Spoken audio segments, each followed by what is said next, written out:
এই বছরেও মনে রাখবেন আমরা 43 দিনের কাজ জব হোল্ডারদের দিয়েছি, কেন্দ্রীয় সরকার ছাড়া, রাজ্যের কোষ থেকে টাকা দিয়ে, রাজ্য থেকে। আর আগামী দিনের জন্য 100 দিনের কাজ বলা হতো কাজ 35 থেকে 40 দিন। তাই আমরা ওদের ওপর নির্ভর না করে আমরা ঠিক করেছি আমরা নিজেরাই জব কার্ড হোল্ডারদের 50 দিনের কাজ বছরে আমরা দেব। তার নাম হচ্ছে কর্মশ্রী।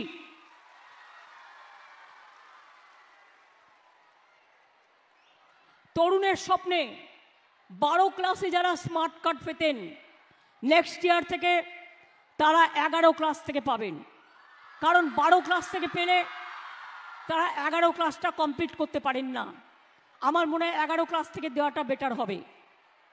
মাধ্যমিক পরীক্ষা আজকে শেষ হয়ে গেছে, আমার অনেক অভিনন্দন তাদের। মাদ্রাসাও মনে অনেকটা শেষ হয়ে গেছে, এখনও হায়ার এডুকেশনগুলো, হায়ার সেকেন্ডারি, হায়ার মাদ্রাসাগুলো বাকি আছে। আইসিএসসি বা সিবিএসসি সকলকে আমার আগাম অভিনন্দন রইল।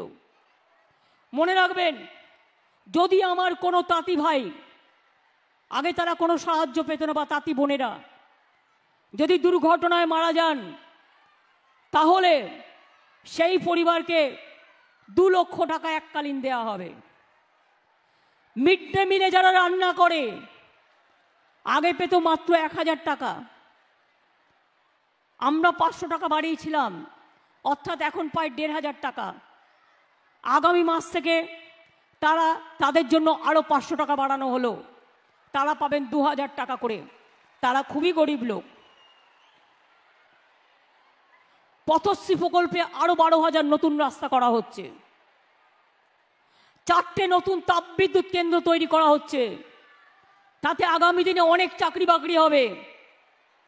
মনে রাখবেন, গঙ্গাসাগরে জল পেরিয়ে যেতে হয়।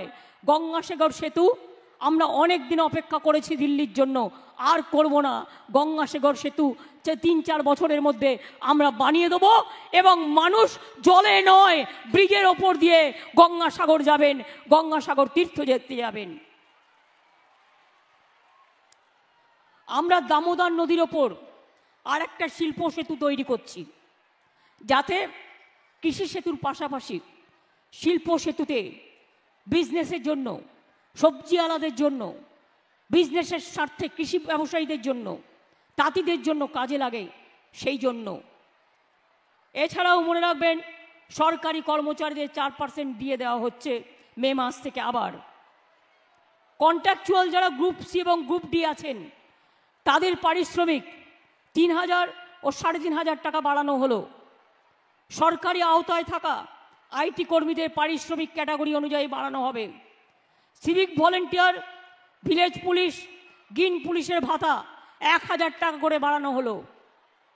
আপনারা জানেন, আমরা সিভিক ভলেন্টিয়ার যারা কাজ করেন গ্রিন পুলিশ ভালো করে, তাদের কোটা বাড়িয়ে, এবং স্পেশালি যারা কাজ করেছে খুব ভালো, তাদের কনস্টেবল এবং হোমগার্ডে রিক্রুট করবার জন্য, তাদের চাকরির জন্য, পার্মানেন্ট চাকরির জন্য তাদের কোটার সংরক্ষণ 10% থেকে 20% বাড়িয়ে দেওয়া হয়েছে।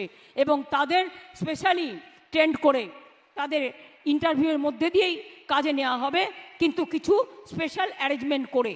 এটা পুলিশ তৈরি করছে, তারা আপনাদের বলবে।